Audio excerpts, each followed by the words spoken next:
a matching game. Listen, match these animal idioms with their meaning. ഇവിടെ കുറേ animal idioms കൊടുത്തിട്ടുണ്ട്.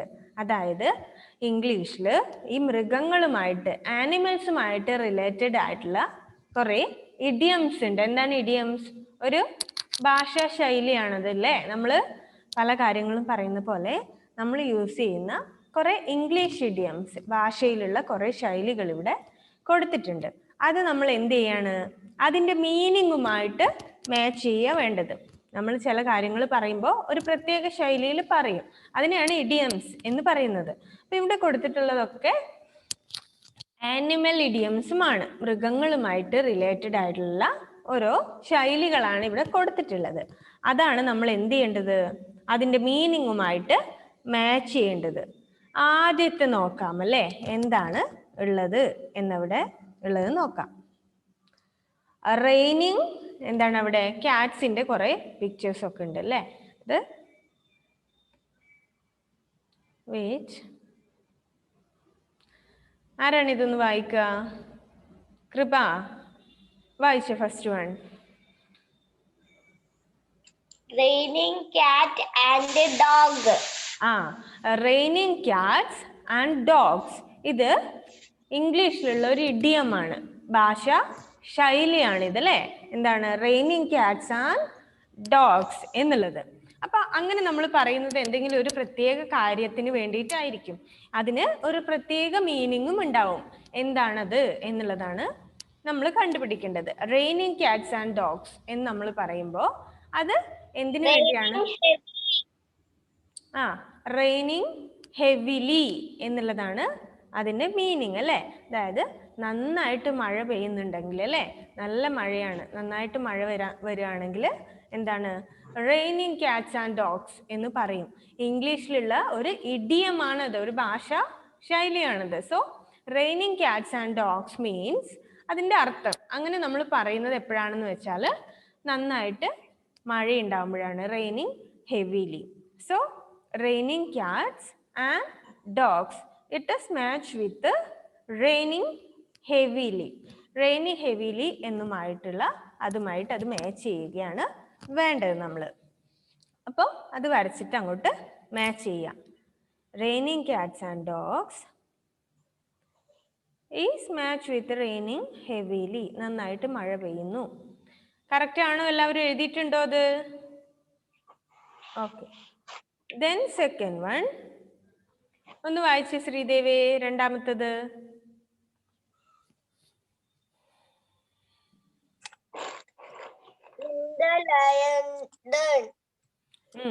In the lion's den അല്ലേ? In the lion's den. അത് ഏതുമായിട്ടാണ് match ചെയ്യുക മോനെ Sreedev?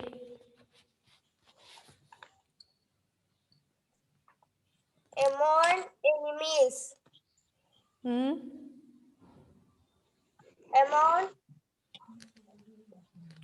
Among enemies.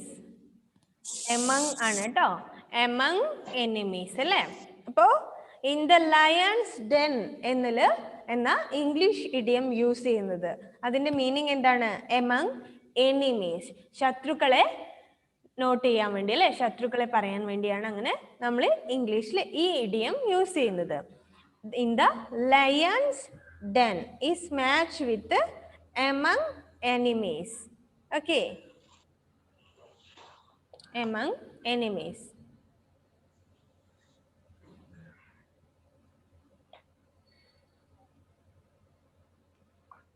Then ചെയ്തോ? അത് മാച്ച് ചെയ്തോ? ദെൻ തേർഡ് വൺ വായിച്ചു മോനെ ആദിദേവേ, മൂന്നാമത്തെ. A jaguar cannot change its spots. People cannot change their nature. Yes. A leopard cannot change its spot എന്നുള്ളത് people cannot change their nature. അതായത് ഈ ഇഡിയം നമ്മൾ യൂസ് ചെയ്യുന്നത് ഒരിക്കലും അവരുടെ നേച്ചർ ചേഞ്ച് ചെയ്യാൻ ആഗ്രഹിക്കാത്ത ആളുകളെ പറയാൻ വേണ്ടിയാണ്. People cannot change there nature അല്ലേ? ആളുകൾ അവരുടെ എന്താണ് സ്വഭാവം അല്ലേ, അവരുടെ നേച്ചർ ചേഞ്ച് ചെയ്യാൻ വേണ്ടി തയ്യാറാവില്ല. അപ്പോഴാണ് നമ്മൾ ഈ ഇഡിയംസ് യൂസ് ചെയ്യുന്നത്. നിങ്ങൾക്ക് ഈ ഇഡിയം എന്ന് വെച്ചാൽ എന്താണ് എന്നുള്ളത് അറിയാത്തതുകൊണ്ടായിരിക്കാം ചിലപ്പോൾ ഒരു ബുദ്ധിമുട്ട് തോന്നുന്നത് അല്ലേ. ഇംഗ്ലീഷിൽ കുറേ ഇഡിയംസ് ഉണ്ട്, അതായത് കുറേ ഭാഷാ ശൈലികളുണ്ട് നമ്മൾ ഏതെങ്കിലും ഒരു കാര്യങ്ങളെ പറയാൻ വേണ്ടി അല്ലേ. നമ്മൾ മലയാളത്തിലും ഉണ്ട് അതുപോലെയുള്ള ചില ചൊല്ലുകളൊക്കെ അല്ലേ. നമ്മൾ എന്തെങ്കിലും ഒരു കാര്യത്തിനെ പറയാൻ വേണ്ടി നമ്മളത് വേറൊരു രീതിയിൽ പ്രസന്റ് ചെയ്യും അല്ലേ, വേറൊരവസ്ഥയിൽ നമ്മൾ പറയും. അതായത് മലയാളത്തിലെ പഴഞ്ചൊല്ലുകളൊക്കെ തന്നെ പറയാം അല്ലേ. മിന്നുന്നതെല്ലാം പൊന്നല്ല എന്ന് നമ്മൾ പറയാറുണ്ട്. എന്താണത്? എല്ലാ മിന്നുന്ന കാര്യങ്ങളും പൊന്നല്ല എന്ന് പറയുന്നത് അതിന് രണ്ട് അർത്ഥങ്ങളുണ്ട് അല്ലേ. ഫസ്റ്റ് അർത്ഥം എന്താണ്? അതിന്റെ മീനിങ്ങിൽ പറയുന്ന പോലെ തന്നെ മിന്നുന്ന കാര്യങ്ങളൊക്കെ പൊന്നല്ല എന്നുള്ള ഒരു മീനിങ്. രണ്ടാമത്തെ എന്താണ്? നമ്മൾ എല്ലാവരെയും ഒരുപോലെ വിശ്വസിക്കാൻ പാടില്ല, എല്ലാവരും കാണുന്നത് പോലെയല്ല എന്നുള്ള രണ്ട് മീനിങ്ങുകളുണ്ട് അല്ലേ. അതുപോലെ തന്നെയാണ് ഇഡിയംസും. ചില ഏതെങ്കിലും പ്രത്യേക കാര്യങ്ങളെ നമ്മൾ പ്രസന്റ് ചെയ്യാൻ വേണ്ടി അതിനെ വേറൊരു രീതിയിൽ നമ്മൾ പറയും. അതാണ് ഇഡിയംസ് എന്ന് വെച്ചാൽ. നിങ്ങൾക്ക് അതിനെക്കുറിച്ച് കൂടുതൽ അറിയാത്തതുകൊണ്ടാണ് ഒരു ഫെമിലിയർ അല്ലാത്ത പോലെ തോന്നുന്നത്. ദെൻ നെക്സ്റ്റ് ഫോർത്ത് ആരാ വായിക്കത്? നാലാമത്തെ ആർക്കും കിട്ടിയിട്ടില്ലേ? ദേവപ്രിയ ചെയ്തിട്ടുണ്ടോ?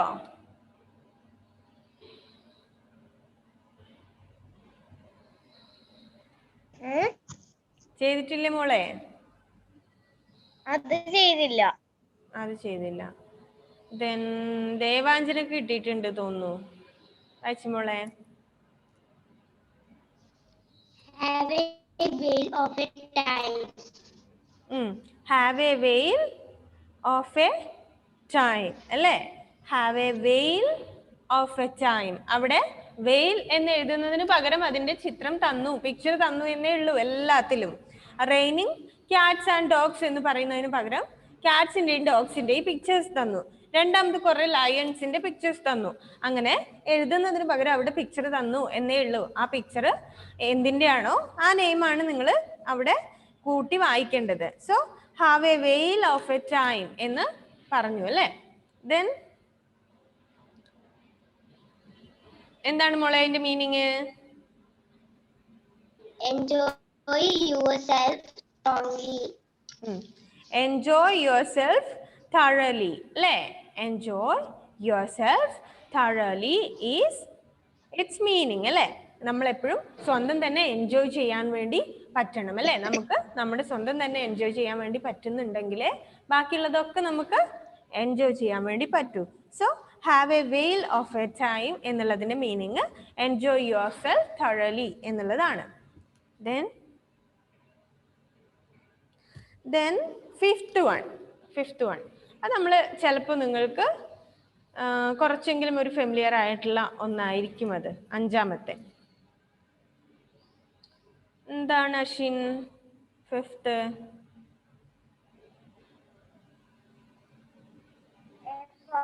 In sheep clothing. A fox in sheep's clothing. അതിനെ ഫോക്സ് എന്ന് വേണമെങ്കിൽ നമുക്ക് പറയാം, പിന്നെ വോൾഫ് എന്നും പറയാം അല്ലേ. അത് എന്താണ്?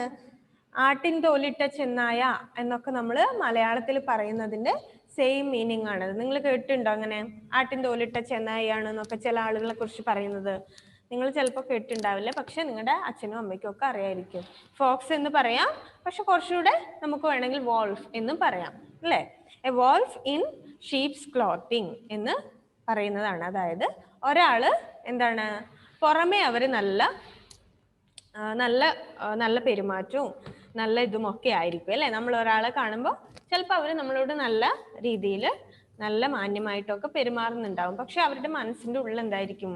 ചിലപ്പോൾ വേറെ എന്തെങ്കിലുമൊക്കെ കാര്യങ്ങളായിരിക്കും അല്ലേ. ചിലപ്പോൾ ഉള്ളിൽ ഭയങ്കര വളരെ വല്ലാത്ത സ്വഭാവമുള്ള ആളുകൾ ചിലപ്പോൾ നമ്മളെ കാണുമ്പോൾ നല്ല രീതിയിലൊക്കെ നമ്മളോട് ചിരിച്ച് സംസാരിക്കുകയൊക്കെ ചെയ്യും. സോ അതിനെയാണ് ആ മീനിങ് കൊണ്ട് യൂസ് ചെയ്യുന്നത്. സോ ഏതാണ് അത് എന്നുള്ളതാണ്.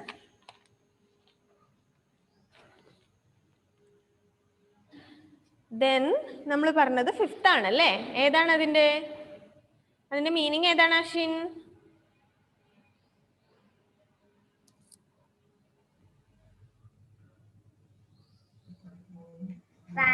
Someone trying secretly to harm you. Someone trying secretly to harm you. അതായത് നമ്മളെ രഹസ്യമായിട്ട് നമ്മളെ ഉപദ്രവിക്കാൻ വേണ്ടി, നമ്മൾ ദ്രോഹിക്കാൻ വേണ്ടി ശ്രമിക്കുന്ന ആളുകൾ അല്ലേ. നമ്മളോട് നല്ല രീതിയിൽ പെരുമാറിയിട്ട് നമ്മളറിയാതെ തന്നെ നമ്മളെ എന്താണ് ഉപദ്രവിക്കാൻ വേണ്ടി അല്ലെ, നമ്മളെ ശല്യം ചെയ്യാൻ വേണ്ടി അല്ലെങ്കിൽ നമ്മളെ ബുദ്ധിമുട്ടിക്കാൻ വേണ്ടിയിട്ടൊക്കെ ശ്രമിക്കുന്ന ആളുകൾ ഉണ്ടാവും അല്ലേ. സോ അവരെയാണ് a wolf in sheep's clothing or a fox in sheep's clothing അങ്ങനെ നമ്മൾ പറയുന്നത് അല്ലേ. ചില ആളുകൾ നമ്മൾ അറിയാതെ തന്നെ നമ്മളോട് നല്ല രീതിയിൽ പെരുമാറിയിട്ട് പുറമേ നിന്ന് നമ്മളെ ദ്രോഹിക്കാൻ വേണ്ടി ശ്രമിക്കുന്ന ആളുകൾ ഉണ്ടാവും. സോ ദെൻ സിക്സ്ത് അബ്ദുൾ ബാസ്തെ, ആറാമത്തെ ഒന്ന് വായിച്ചേ. ഉറക്കം വരുന്നുണ്ട് അബ്ദുൾ ബാസ്തിന്.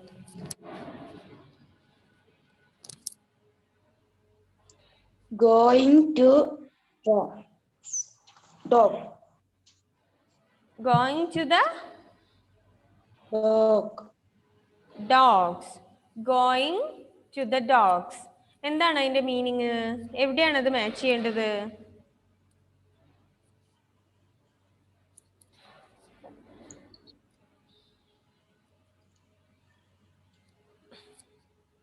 ഏതാണ് മോനെ? Be painting. Be Painting. എന്താണ് ബി?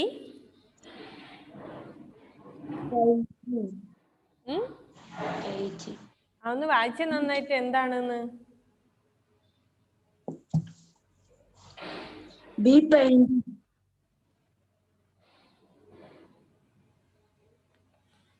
പെയിന്റിങ് എന്നാണോ അവിടെ ഉള്ളത്?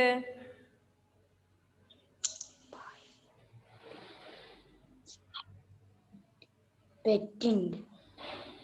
ബി പാഷ്യന്റ് എന്നാണ് അവിടെ എഴുതിയിട്ടുള്ളത്. പക്ഷെ എന്താണ്, അതാണോ മാച്ച് ചെയ്യേണ്ടത്? ഏതാണ് കറക്റ്റ് ആയിട്ടുള്ള ആൻസർ? ഏതാണ് മോളെ ഷെഫി?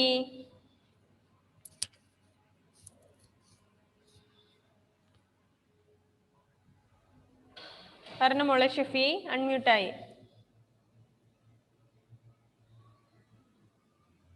മോള് പറയുന്നൊന്നും കേൾക്കാൻ പറ്റുന്നില്ല ഷെഫി. ദെൻ മോളുടെ അവിടെ എന്തോ പ്രോബ്ലം ഉണ്ട് കേട്ടോ മോളെ. Alna, Getting was. getting was. Going to the dogs is matched with getting was. ഒരാൾ എന്ത് ചെയ്യാ? മോശമായിട്ട് മാറുന്നതിന് അല്ലേ. ഒരാള് മോശമായി മാറുന്ന അല്ലെങ്കിൽ മോശത്തിലേക്ക് പോകുന്ന കാര്യങ്ങളെ ഡിസ്ക്രൈബ് ചെയ്യാൻ വേണ്ടിയാണ് നമ്മൾ ഈ ഇഡിയം യൂസ് ചെയ്യുന്നത്. ഏതാണ്? Going to the going to the dogs എന്ന് നമ്മൾ യൂസ് ചെയ്യുക. എന്തിനാണ്? ഒരാള് he's getting worse. So match with G, getting worse.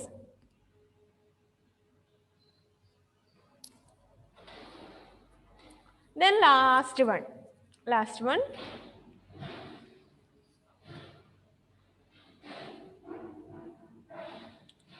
Then Ebin, വായിച്ച മോനെ last one. Hold your horse. Hold Be your patient. okay. Hold your horses. എന്താണ്? നിങ്ങളുടെ ഹോഴ്സസിനെ hold ചെയ്യുക, നിങ്ങളുടെ കയ്യിലുള്ളതിനെ ഹോൾഡ് ചെയ്യുക എന്നാണ് പറയുന്നത്. അതായത് നിങ്ങളുടെ ഹോഴ്സസിനെ ഹോൾഡ് ചെയ്യാന്ന് മാത്രമല്ല, നിങ്ങളുടെ കയ്യിലുള്ള എന്ത് കാര്യത്തിനെയും മുറുകെ പിടിക്കുക. അതായത് കയ്യിലുള്ളതിനെ വിട്ട് കളയരുത് എന്നുള്ളതാണ് അതിന്റെ മീനിങ്. എബിൻ പറഞ്ഞ മാതിരി എന്താണ്? B patient. നമ്മളെപ്പോഴും വളരെ പേഷ്യന്റ് ആയിരിക്കണം, വളരെ ക്ഷമയുള്ള ആളുകളായിരിക്കണം അല്ലേ.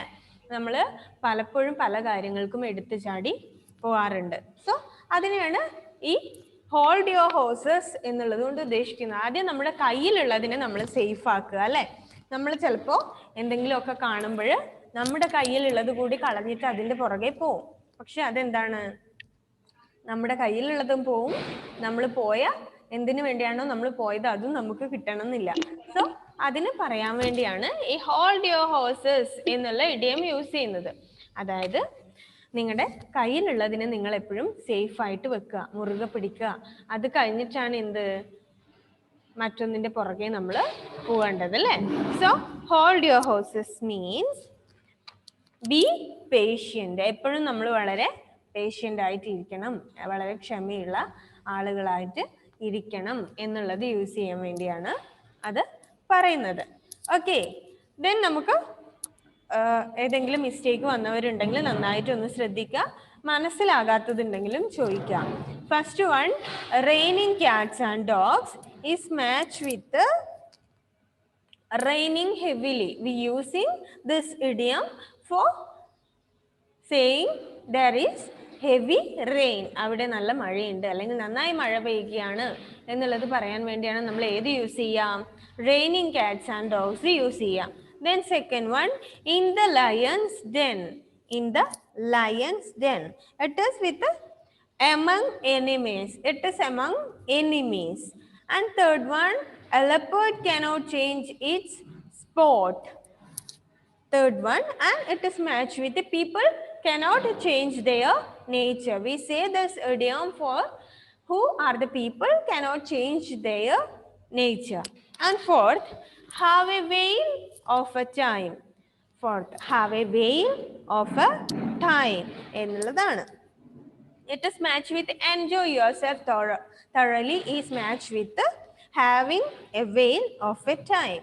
And fifth, a wolf in sheep's clothing or a fox in sheep's clothing is someone trying secretly to harm you. Fifth. Then sixth one, going to the dogs is mean getting worse, le getting worse. Then seventh one, hold your horses means be always be patient അല്ലേ. എപ്പോഴും നമ്മൾ വളരെ patient ആയിട്ട് ഇരിക്കുക എന്നുള്ളത് പറയാൻ വേണ്ടിയാണ് hold your horses എന്നുള്ള ഇഡിയംസ് യൂസ് ചെയ്യുന്നത്. ദെൻ നമുക്ക് രണ്ടാമത്തെ നോക്കാം. നിങ്ങൾക്ക് കേൾക്കുന്നുണ്ടോ? കേൾക്കാൻ ബുദ്ധിമുട്ടുണ്ടോ? കേൾക്കുന്നുണ്ട്. ധാന്യങ്ങളെയാണ് സെറൽസ് എന്ന് പറയാറ്. അതായത് നമ്മുടെ കടല, പയറ് ഇതൊക്കെ ഉണ്ടല്ലോ, കുറേ ധാന്യങ്ങൾ ഉണ്ടല്ലോ. അപ്പൊ ഇത് മാച്ച് ചെയ്തിട്ട് നമ്മൾ ഈ ബോക്സിൽ എഴുതുകയാണ് വേണ്ടത്. സോ ഈ തന്നിരിക്കുന്ന ബോക്സിൽ അതായത് groundnut, banana, corn, cardamom, millet, pepper, cherry, juice, beans, coffee, onion, then tea, strawberry, turmeric, strawberry, carrot, linseed, turmeric, mustard, rice. ഇത്രയും കാര്യങ്ങൾ ഇവിടെ തന്നിട്ടുണ്ട്. ഇതിൽ എത്ര ധാന്യങ്ങളുണ്ട്, അതായത് ധാന്യങ്ങളുടെ ബോക്സിൽ എഴുതേണ്ടത് ഏതൊക്കെയാണ് എന്നുള്ളതാണ് നമ്മൾ കണ്ടുപിടിക്കേണ്ടത്.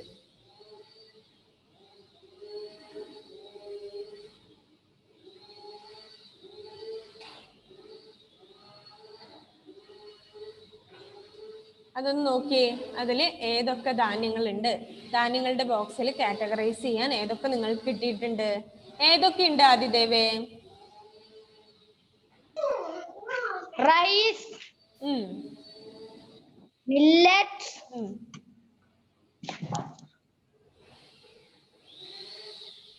പിന്നെ ഒന്നുകൂടെയാണ് ഉള്ളത് അല്ലേ.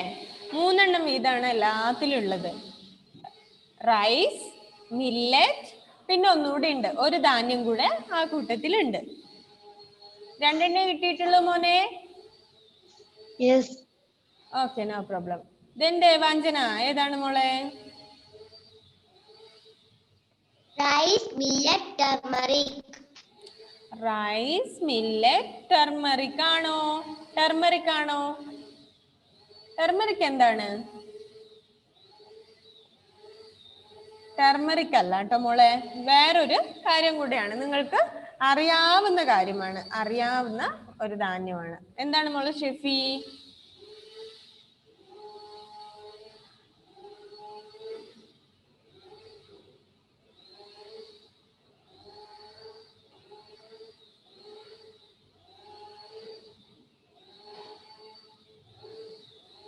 അൺമ്യൂട്ട് ചെയ്തേ. ഷെഫി അൺമ്യൂട്ട് ആവുന്നില്ല. ഫെഡ്രിൻ. Teacher beans. ബീൻസ് ഏതൊക്കെയാണ്? ബീൻസ് ആണോ? Millet, rice. ബീൻസ് എന്താണ്? ബീൻസ് എന്താണ് സാധാരണയായിട്ട്? ബീൻസിന് നമ്മൾ ഏത് കാറ്റഗറിയിലാണ് ഉൾപ്പെടുത്തുക? ബീൻസ് ഒരു ധാന്യമാണോ ഫെഡ്രിനെ? ഏതാണ് മോളെ? ദേവാഞ്ജന. ദേവാഞ്ജന വീണ്ടും പറയുന്നുണ്ട്, നോക്കാം നമുക്ക് ശരിയാവും. ഏതാണ് മോളെ? കോൺ. കോൺ. കോൺ ആണ് കേട്ടോ. കോൺ, മില്ലറ്റ്, റൈസ് അല്ലേ? നിങ്ങൾ പോപ്കോൺ ഒക്കെ കഴിക്കാറില്ലേ? പോപ്കോൺ എന്താണ്? കോണിനെ ഒന്നുകൂടെ ഫ്രൈ ചെയ്തെടുത്താണ് അല്ലേ കോൺ. So corn, millet, rice. മില്ലറ്റും എന്താണ്? ഒരു സെറസ് ആണ്. അരിയും എന്താണ്? ഒരു ധാന്യമാണ് അല്ലെ? റൈസും എന്താണ്? ഒരു ധാന്യമാണ്. So corn, millet, rice. Then next one, oil seeds. Oil seeds means എന്താണ്? എണ്ണക്കുരുക്കൾ അല്ലെ? ഓയിൽ സീഡ്സ്, അതിന് നമ്മൾ മലയാളത്തിൽ എണ്ണക്കുരുക്കൾ എന്ന് പറയും. അങ്ങനെയുള്ള കുറെ സീഡ്സ് ഉണ്ട് ഇതിൻ്റെ അകത്ത്, 3 എണ്ണം ഉണ്ട്. അതിന് നമ്മൾ ഫൗണ്ട് ചെയ്യാണ് വേണ്ടത്. 3 എന്തുണ്ട്? എണ്ണക്കുരുക്കൾ ഉണ്ട് അതിൽ, ഓയിൽ സീഡ്സ് ഉണ്ട്. അതാണ് നമ്മൾ കണ്ടുപിടിക്കേണ്ടത് ഏതൊക്കെയാണ് അത് എന്നുള്ളത്.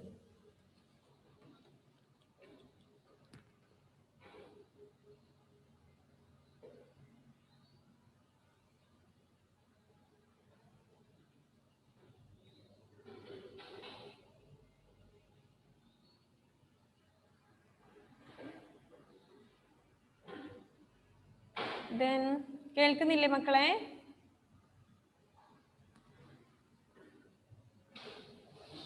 സോ ഇതിലുള്ള ഓയിൽ സീഡ്സ് ഏതൊക്കെയാണ് എന്നുള്ളതാണ്. കൃപ, ഏതൊക്കെയാണ് കൃപ?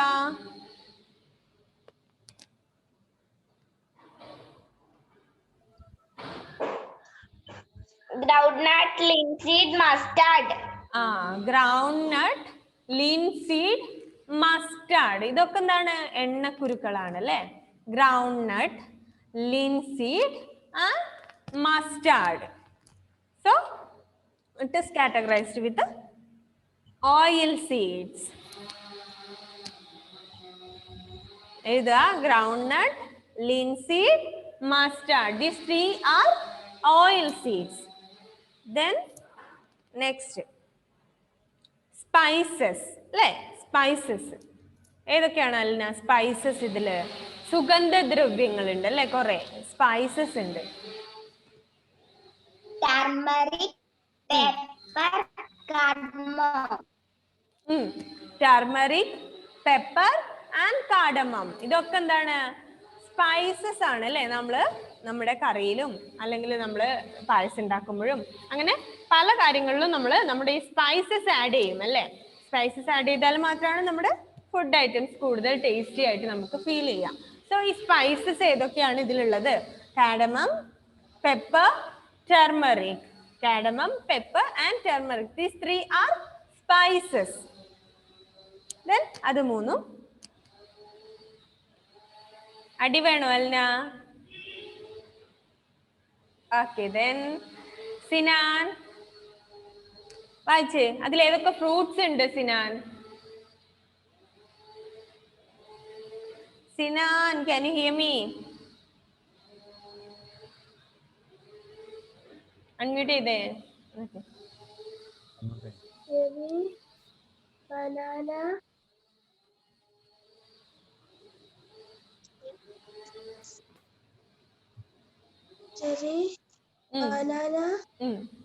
carrot. ക്യാരറ്റ് ഫ്രൂട്ട് ആണോ? ആണോ സിനാനെ? Strawberry. Banana, cherry, strawberry are the 3 fruits. നമുക്കറിയാം, സിമ്പിൾ ആയിട്ടുള്ളതാണ് അല്ലെ? 3 ഫ്രൂട്ട്സ് അതിലുള്ളത് ഏതാണ്? Banana, cherry, strawberry. ഇത് 3 ആണ് അതിലുള്ള ഫ്രൂട്ട്സ്. Then ഫെഡ്രിൻ നെക്സ്റ്റ് വായിച്ചേ. വെജിറ്റബിൾസ്.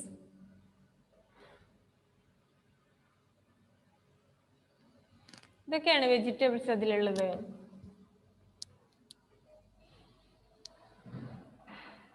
പെട്ടെന്ന് അൺമ്യൂട്ട് ചെയ്തേ. Carrot, onion, beans. ബീൻസ് ഇപ്പൊ എന്താണ്? വെജിറ്റബിൾസ് ആണല്ലേ. നേരത്തെ എന്തായിരുന്നു? സെറൽസ് ആയിരുന്നു. ഇപ്പൊ വെജിറ്റബിൾസ് ആയതുണ്ടോ? ഓക്കെ. അപ്പൊ ബീൻസ്, ക്യാരറ്റ്, ഒനിയൻ ഇത് മൂന്നും എന്താണ്? വെജിറ്റബിൾസ് ആണ്. Then and rose. നെക്സ്റ്റ് വായിച്ചു മോളെ. പോയോ? പോയി. എന്നോട് അതാണ് മിസ് ഒന്നും ചോദിക്കാതിരുന്നത്. കാരണം മോൾക്ക് റേഞ്ചിന്റെ പ്രോബ്ലം ഉണ്ട് തോന്നി. മോൾ അത് എന്തെങ്കിലുമൊക്കെ ചെയ്യാൻ വേണ്ടി നോക്കുമ്പോ അപ്പൊ തന്നെ കട്ടായി പോവാണ്. ഓക്കെ, വന്നോ? ഓക്കെ, അൺമ്യൂട്ട് ചെയ്ത് മോളെ. Coffee, tea, juice. Coffee, tea, juice ഇത് മൂന്നുമാണ് ബിവറേജസിൽ ഉൾപ്പെടുന്നത് അല്ലേ. കോഫി ഉണ്ട്, ജ്യൂസ് ഉണ്ട്, ടീ ഉണ്ട്. സോ നമ്മൾ ഇതിനെ കാറ്റഗറൈസ് ചെയ്തു. ഫസ്റ്റ് വൺ സെറൽസിന്റെ കാറ്റഗറി ആണ്. അതിൽ ഏതൊക്കെയാണ്? Corn, millet, rice. Then oil seeds ആണ്. Groundnut, linseed, mustard. Then spices, cardamom, pepper, turmeric. Then fruits, banana, cherry, strawberry. Then vegetables, beans, onion, carrot. Then beverages, juice, coffee, tea. Okay. Then next ഉള്ളത് each drop counts ആണ്. അത് എന്താണ്? Simple ആയിട്ട് നമുക്ക് പറഞ്ഞിട്ട് ചെയ്യാനുള്ള കാര്യങ്ങളാണ്. അത്രയേ ഉള്ളൂ. അത് നമുക്ക് നെക്സ്റ്റ് ക്ലാസ്സിൽ പറയാം. നമ്മുടെ time കഴിഞ്ഞുകൊണ്ടാണ്. Then a nature quiz and monuments and countries. ഇതൊന്ന് ഈ രണ്ടും നിങ്ങൾ ഹോംവർക്ക് ആയിട്ട് നെക്സ്റ്റ് ക്ലാസ്സിലേക്ക് നിർബന്ധമായിട്ട് ചെയ്യണം. A nature quiz and monuments and countries next ക്ലാസ്സിൽ നമുക്കത് പറയാം. ഈച്ച് ഡ്രോപ്സ് കൗണ്ട്സും നെക്സ്റ്റ് ക്ലാസ്സിൽ പറയാം. ഈച്ച് ഡ്രോപ്സ് കൗണ്ട്സ് എന്താണ്? Save water, we always be a water saver എന്നുള്ളതാണ്. എപ്പോഴും നമ്മൾ വെള്ളം സംരക്ഷിക്കുന്ന, വെള്ളം വേസ്റ്റ് ചെയ്യാത്ത ആളുകളായിരിക്കണം എന്ന് പറയാൻ വേണ്ടിയാണ്. Each drop counts. എന്താണ് മോനെ ഫെഡറിൻ?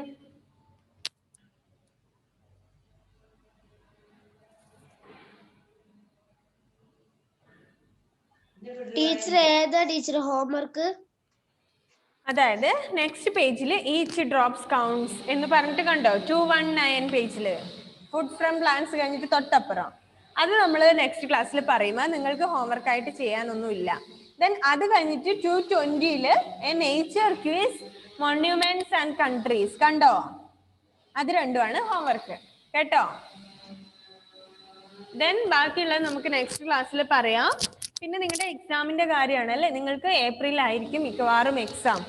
ഏപ്രിലോട് കൂടി നിങ്ങളുടെ പോർഷൻസ് ഒക്കെ ഫിനിഷ് ചെയ്യണം.